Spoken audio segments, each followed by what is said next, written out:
crime is everywhere and consistently on the rise. Quick and easy cases are solved daily, but what of those other cases? The ones that have gone cold with no new leads or information. The famous serial killers have been captured and made public. But what of those still on the loose? Or even worse, still killing? Welcome to the realm of darkness. Your host, Reeni and Ashley, will be your guides into the mysterious world of true crime cases and stories. Here are your hosts, Reeni and Ashley.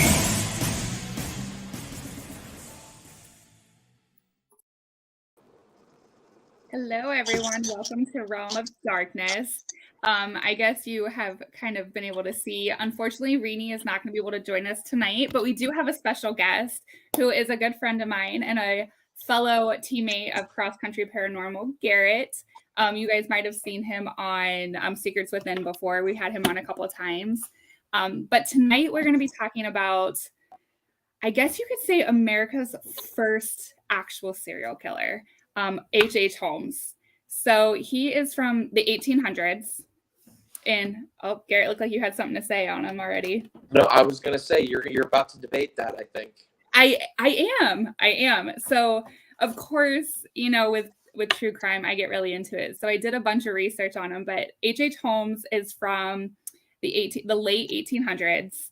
He moved to Chicago in 1886, and when he got to Chicago, he, Garrett, they did watch your show. They're already asking what state you're from, and if you know. When he got to Chicago, he already had a pretty good rap sheet. He was known as a con artist. He had done insurance fraud, and he was kind of gross, but he was stealing cadavers and kind of manipulating them and pretending that they were in accidents to collect insurance money. He had multiple wives and girlfriends, so he was a polygamist. He was a thief. He had done all kinds of horrible things. But one of the things that interests me is, Garrett, you actually picked this case. And I want to know what interests you enough about this case that you wanted it to be the topic for tonight. Yeah, so when you asked me if I wanted to guest on the show, first of all, hi, everybody. My name's Reeni. No, I'm just kidding. You're looking very well, Reeni. Oh, thank you so much. But yeah, when you asked me, you were like, hey, do you want to guest on the show? And I was like, that would be awesome, because you and I have talked true crime in the past, and obviously I love the show. With being, I feel like true crime and paranormal, for whatever reason, they just kind of go hand in hand. Yeah. So I've always had this interest. It might be a bit macabre to some people in true crime. I just think it's just a really awesome thing. And one that has always piqued my interest is H.H. Holmes. And the book Devil in the White City is a great book. True, it's crazy, wild story. If you haven't read it, check it out. They're turning that into a TV show, from what I understand. So just all the ins and outs of that. It goes into history with the Chicago World Fair. One thing we may be talking about tonight is that many people claim that H.H. Holmes could very well also be another famous serial killer named Jack the Ripper. So those connections have always amused me and amazed me, and I just think that he's a very interesting character. Yeah, so. That's for sure. And when I was doing some research on this, he was young. I mean, by the time that he was convicted, and we'll get to all of that, I mean, he was just a little bit older than both of us. So, I mean, he wasn't even, we'll say, early 30s, but I mean, so for people who don't know the story, is he did have a business partner. He unfortunately murdered this business partner, and his partner's name was Ben, ironically. That's another reason why I chose this topic. In case Ben's watching, he can. Yep. Watch out, Ben. Yeah. So his business partner's name was Ben. And for some reason, for insurance money, he decided that he was going to kill Ben. But not only did he kill him, but he also killed 3 of his children. And I believe he might have killed either his wife or his mistress. And he killed them in a very horrific way, and he actually lit their bodies on fire. So, and just for anybody with the details, he did not fully kill them before he lit them on fire. They did die by being burned to death.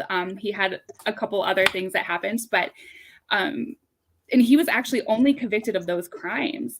So I think in all, he might have only been convicted of 9 murders, which all were people he physically knew, either his mistresses, his girlfriends, and then Ben and Ben's kids.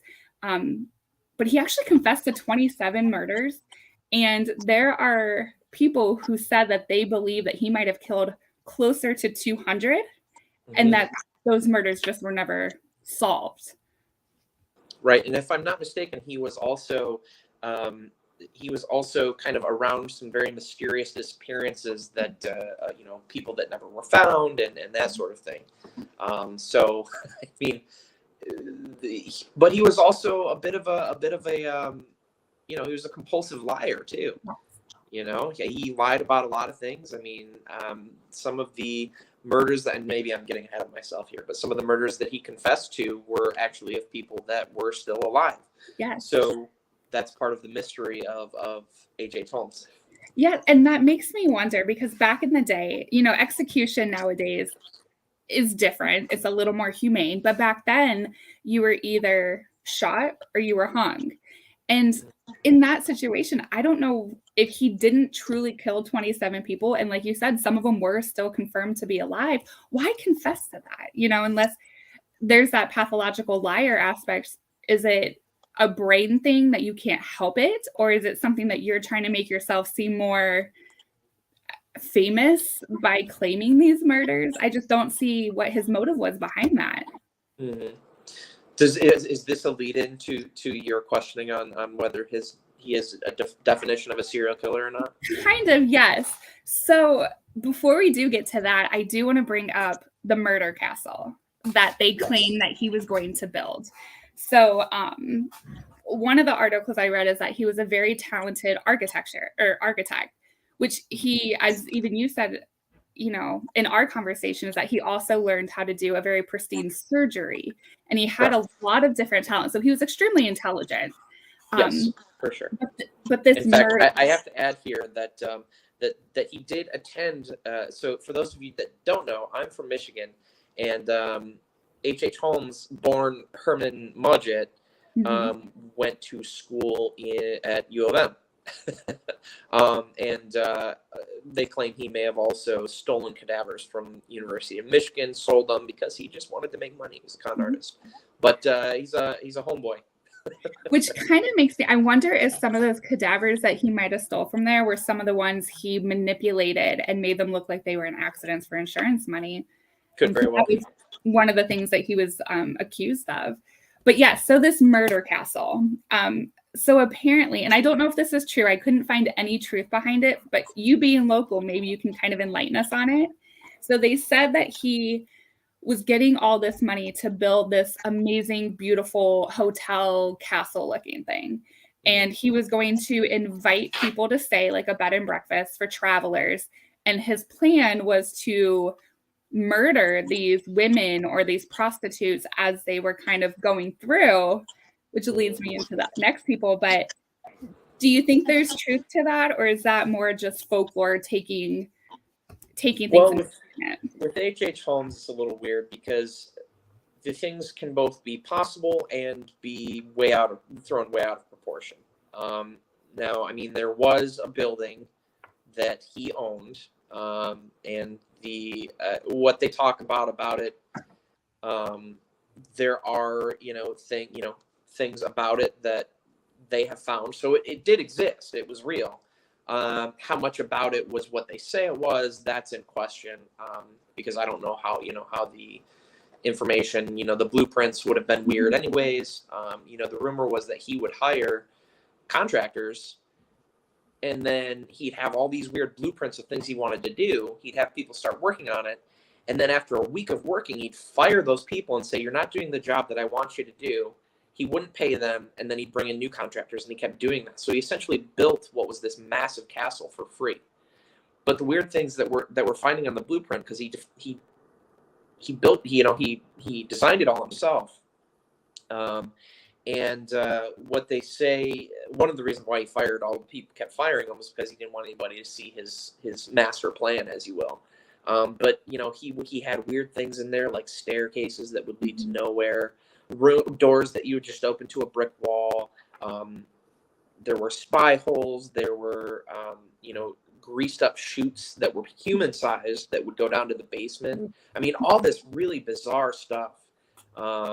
And he would just keep hiring people and firing people so that nobody knew what the final result was going to be. So does it exist? Did it exist? It burnt down in an ironic arson possible fire. I mean, they found a gas can. So the whole thing's, it's just adds more to the mystery. So did it exist? Yes. Was it what they say it was? Hard to say. But it was definitely there. That's interesting that it was burnt down, knowing that the murder that he was actually convicted of, he burnt the person to death. Mm-hmm. So that irony kind of makes me wonder, there are families out there that try to find justice for people years and years later. And I wonder if there's some kind of tie to that. I wonder if I could maybe call the police station or, get some inside intel, right. But I think that would be cool. I got to imagine. And yeah. He did all this right. It was a perfect time for him. He did all this right when they were opening and had just opened the Chicago's World Fair, which brought mm-hmm. people from all over the world to see things. So, it was all part of the plan. Well, and that's the part where I don't know. It's hard for me because I know that with him confessing to the 27 murders, but some of those were verified to be alive. But with people saying he could have murdered up to 200, well, if there's a fair in town, how do you know if someone goes missing if they're not from that area? And in the 1600s, in the late 1600s, not very early 1900s, we didn't have cell phones. We didn't have all that stuff. So if someone goes missing, you just assume they didn't come home, they got lost, the travel was hard. I don't know, but it does make me wonder if there's more victims than what we actually know. Very true. And as you mentioned earlier, he targeted prostitutes, ladies of the night. And, back then, like you said, especially people that were, back then they weren't all, they were someone lived on the streets. That's mm-hmm. the same with the Jack the Ripper story. And unless you live in a small town and everybody knows you, if a prostitute goes missing in the late 1800s, nobody even, mm-hmm. blinks an eye. No. So. Well, and a lot of those prostitutes, unfortunately, they were people that had come to that town to try to find a better living. So their families didn't even really know where they were. So there was no one to go looking for them. Mm-hmm. And that kind of leads me into the time frame of him coming here and those murders happening. And some of the things he did were very kind of coincided with what Jack the Ripper did. And the timeline does fit. And there's a lot of people that believe that he could have been Jack the Ripper because that Jack the Ripper has also never been caught. So do you think that there could be a correlation there? Or do you think people are just fishing for possibilities? I think that that there very well could be a correlation. There are a number of things that would lend themselves to say, yes, he was. And there would be a number of things that would lend themselves to say, no, he wasn't. The major claimer, the first proclaimer that was saying that H.H. Holmes was Jack the Ripper was a great-great-grandson of his who had come across some journals and diaries of his great-great-grandfather, or at least so he thought.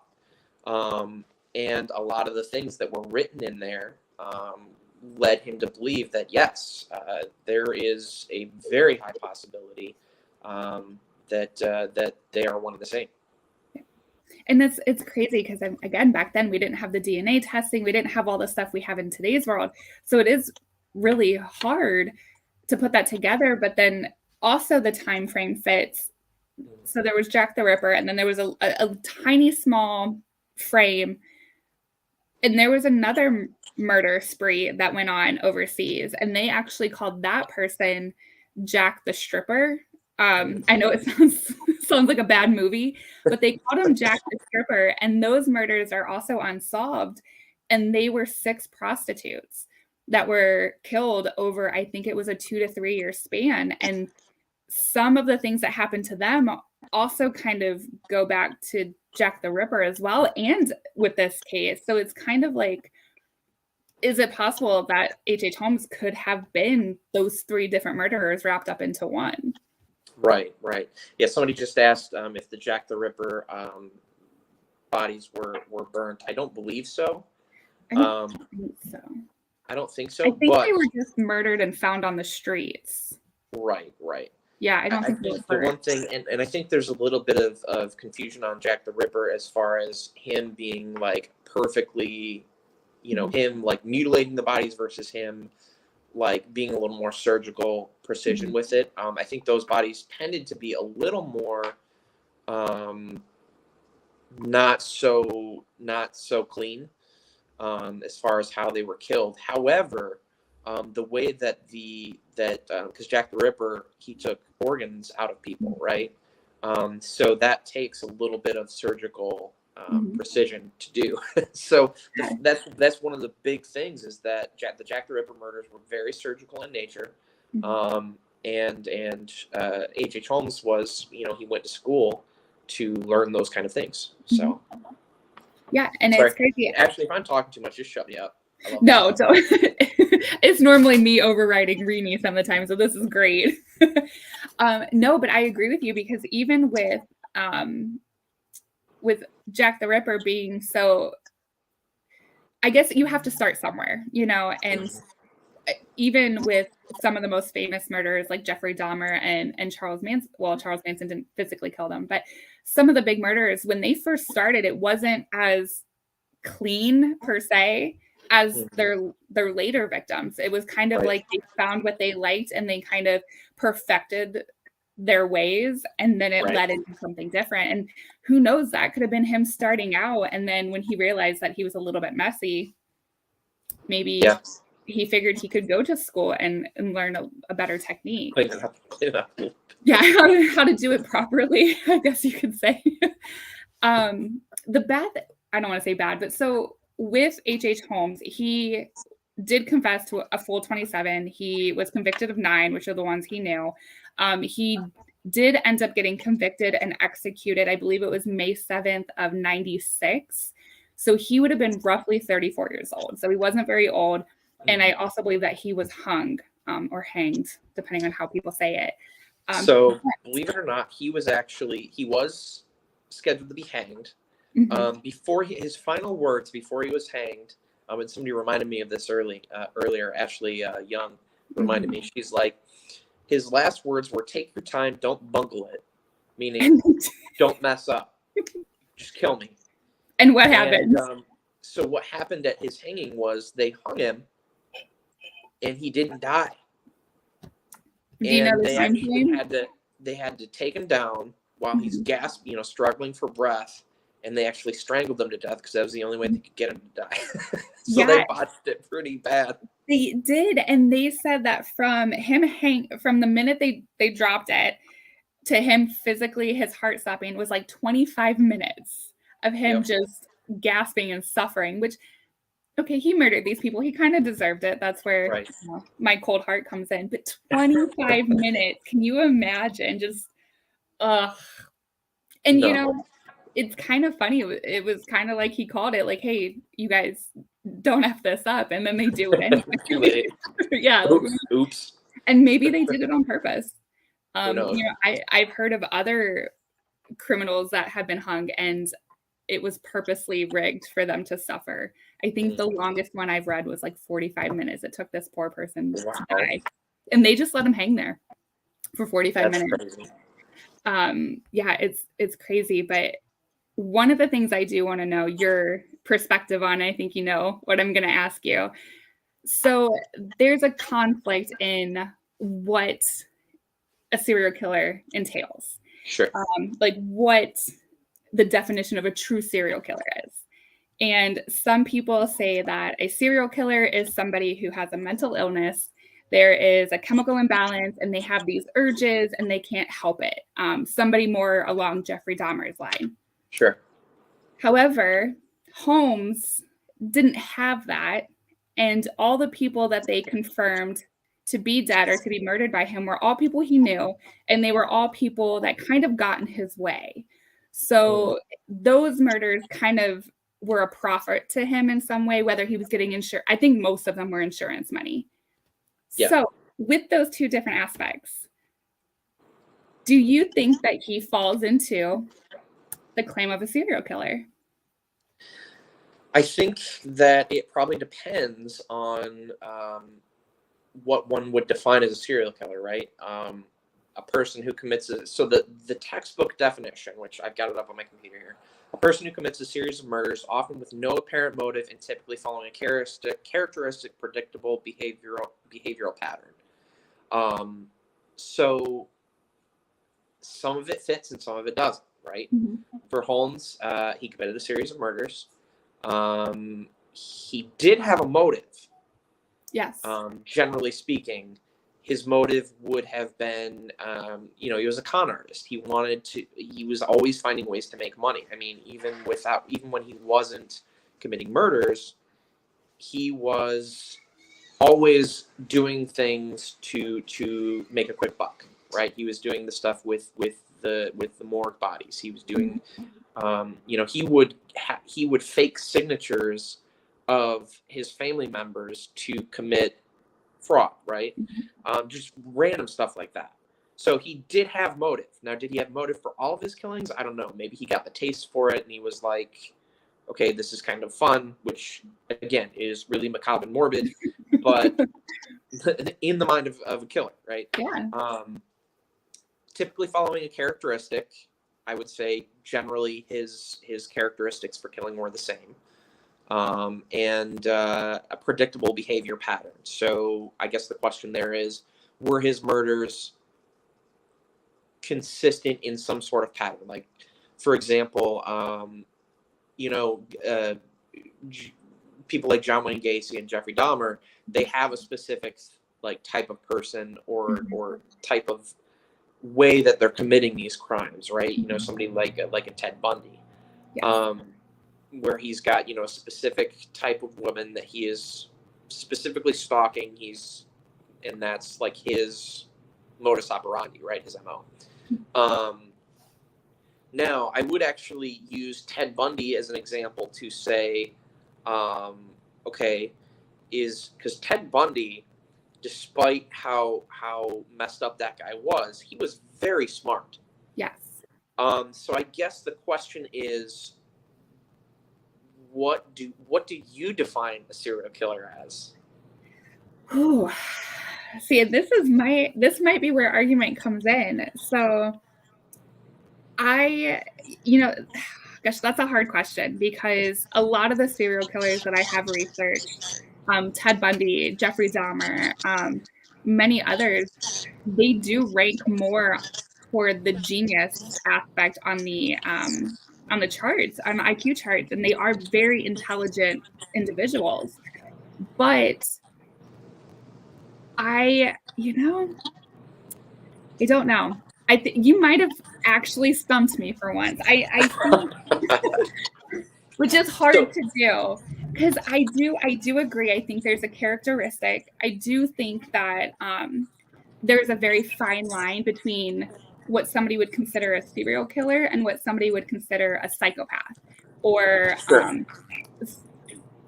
and I feel like with his motives and his reasoning for doing things, I think he fits more into a psychological issue, psychopath kind of greedy, that kind of aspect than I do serial killer.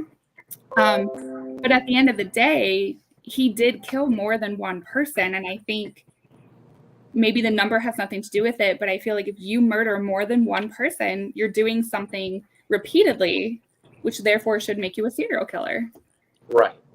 So, I mean, if one person, I mean, I'm not condoning anybody to go out and just like take one person out, but I think one person that just considers you a murderer. But you're right. His motive was money and to gain money and power and whatever it was. But that's no different than Jeffrey Dahmer, trying to satisfy the thoughts in his head. So Right. he had a motive too. They were just two different types of motive. One was more mental and one was more physical. Right. So now again, this would be I'll be assuming that H.H. Holmes, because I would assume if he killed if he killed more than 27 people, I'm going to go ahead and assume that he didn't kill them all for money. Right. And I know a lot of them were women. Right. So and prostitutes, right? Yes. So out of a prostitute, what would be his motive to committing that crime? I guess would be a valid question. Yeah. But that's another thing we can't really say because we don't know 100% on some of that stuff. So. And he could have had a mental illness. There are some out there that dominating or that dominance that they can put on someone, that is almost intoxicating to them. And then some people take it too far. They don't realize it. It's erotic. And then, because I think some of his victims were strangled. There were 4 women that were never found. They were murdered and missing. And I think they're still missing to this day. And maybe it wasn't, I don't want to say it was an accident, but, just that power of knowing you have the ability to take someone's life could have been erotic to him. And that right there can shift him into a different category. Right. 100%. Yeah. It's hard to tell in that time because they didn't have, the mental illness awareness that we have in today's world. And they didn't have the news and the media to blow it out of, I don't want to say blow it out of proportion, but we all know I hate the media. So I think they take things, they run with it and they twist it. But we didn't have all that. So everything that happened was all somehow witnessed by somebody, and it was word of mouth. Mm-hmm. Yeah, absolutely. So I know you would agree with me, Nicole. I think a lot of us don't like the media. They suck. That should be one of our crimes. Gosh, the media. Believing them. So do you think with the different, with the crime and the conning and the lying and the fraud and all of that, do you think that he could have had an undiagnosed mental illness? I definitely, listen, anybody that kills somebody, I think could have potential to have some sort of But some people are just evil. Some people are just evil. That's right. Yeah. In our field, we know that. I think, so one thing that people don't always talk about, and this is actually where the term for the book, Devil in the White City, came from, was that H.H. Holmes at one point actually claimed to be the devil. Mm-hmm. Literally Satan himself. Yes. This was among, various different stories that he had made up about his confession. Mm-hmm. One minute he was guilty. One minute he was saying, I didn't do anything. Now that right there tells me that maybe he did have a mental illness. Because who in their right mind would be like, I didn't do anything. Actually, I killed a bunch of people. But I really didn't. I'm actually Satan. You know what I mean? I don't really, multiple personality. It doesn't compute in my head that somebody would not stick to one story or maybe 2 stories. Like if they change their mind, they're like, okay, I need to change this up because it's not working. But if you change your story so many times and then you claim, Charles Manson was crazy, right? Yeah. He didn't claim to be the devil. He claimed to be Jesus, basically, right? Yeah. Like the second coming of Jesus. So, that to me, yeah. Let's go back to that. That is H.H. Holmes led a cult. No, I'm just kidding. So yeah, to answer your question, I think there's a possibility that he did. However, I think that he may have just been a really bad guy. I don't think there was a single time in his life, even if you go back and you look at his childhood, his early life, this is actually another thing that, with serial killers, they often start with animals and pets and this sort of thing. And he was part of that. I think he burned a cat or something that his family owned.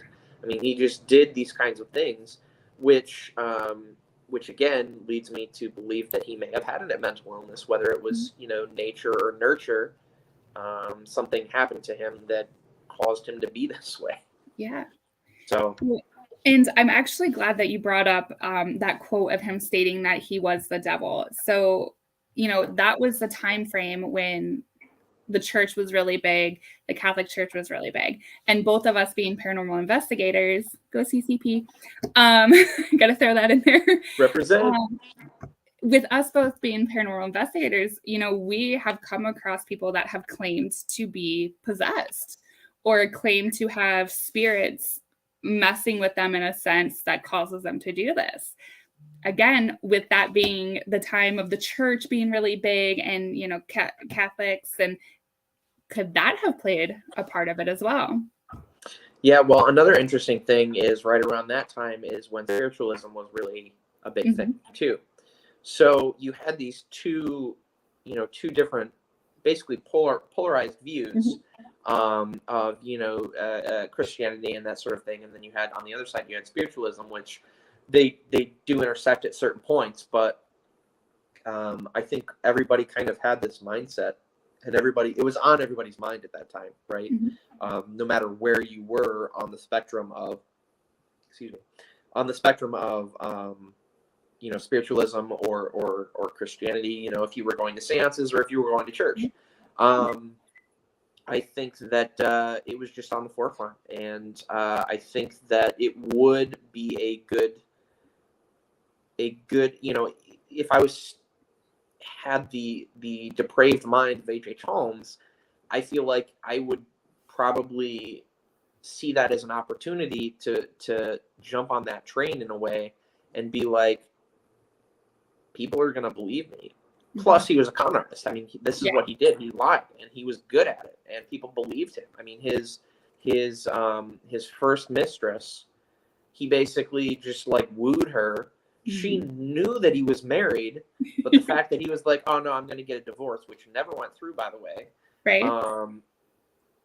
Just somehow he still got her to believe that, and again, that's a Charlie Manson thing. That's a Ted Bundy thing. Like, they're very, very manipulative.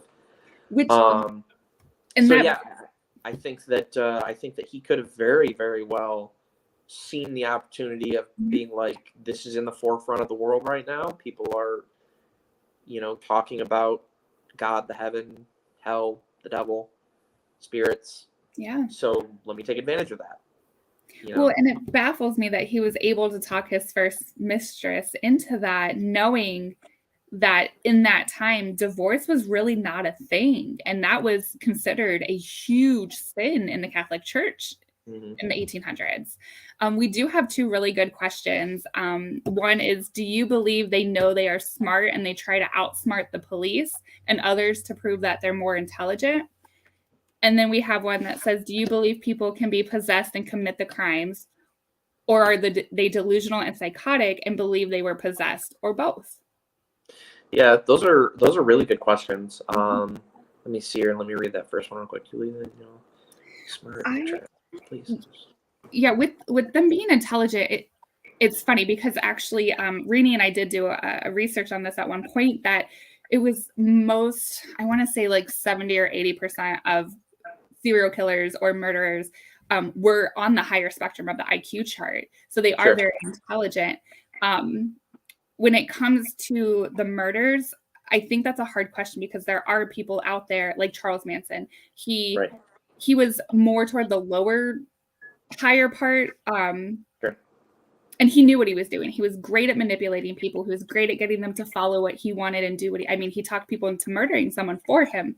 But then you have Jeffrey Dahmer, who he was extremely intelligent, but I don't think that he realized that his intelligence had anything to do with the murders. I think it just helped him hide it for so long.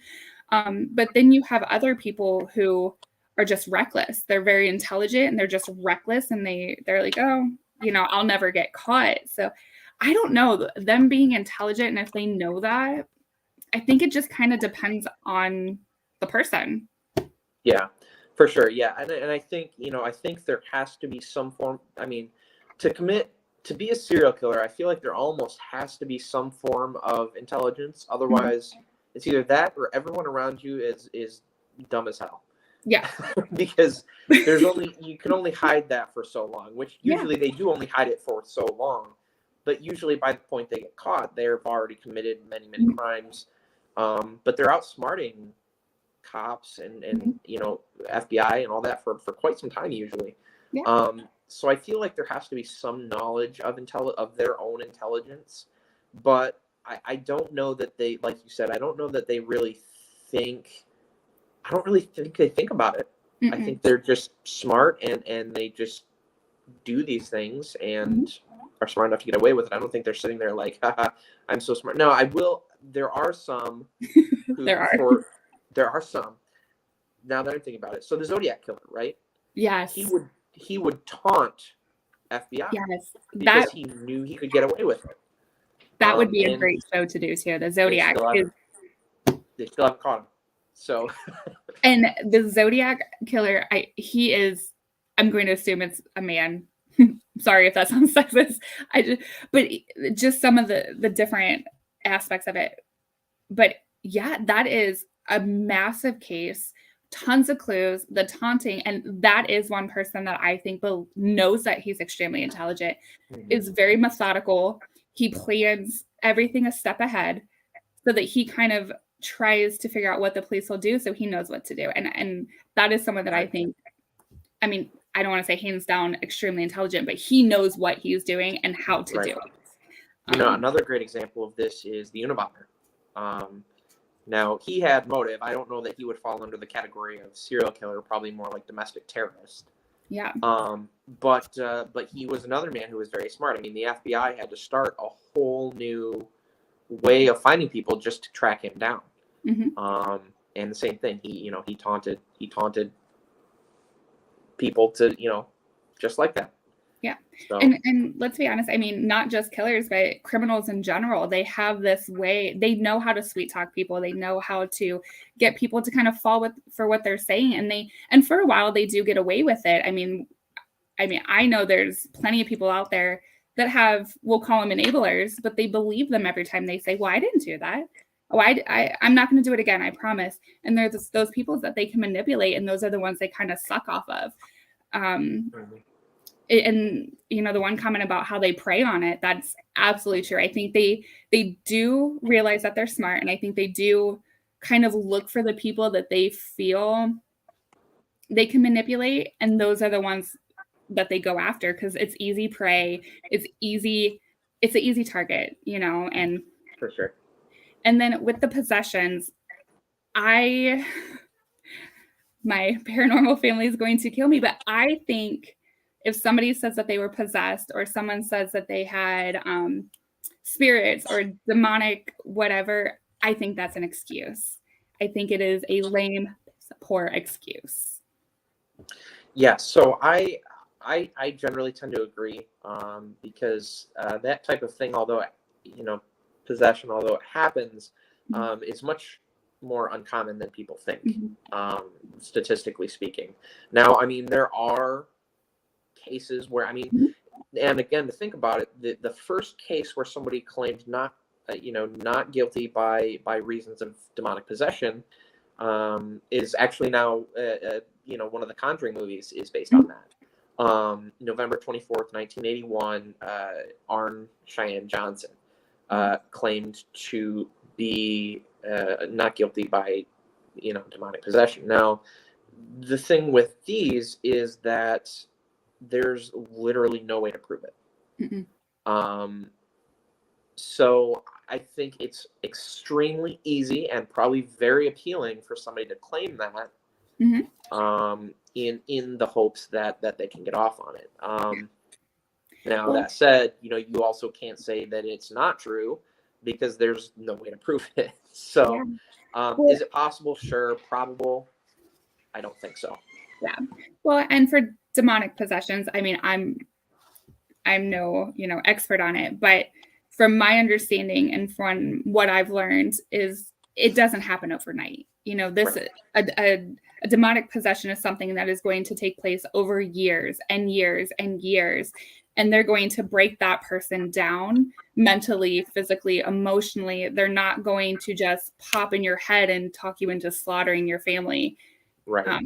No offense to Amityville, but that's just it's not reality. And there are some shows out there that make you believe that every house you walk into has a demon in it, and that's just not probable. It's just not possible, and I wish people knew that kind of stuff was just for dramatics and for entertainment. That's not really how it works. I mean, between the two of us, we've been to several locations, and I've never ran into a demon, knock on wood. I pray I never do, but it's just not, you're not going to walk into, really made, and that's made true. a bad name to choose, but yeah.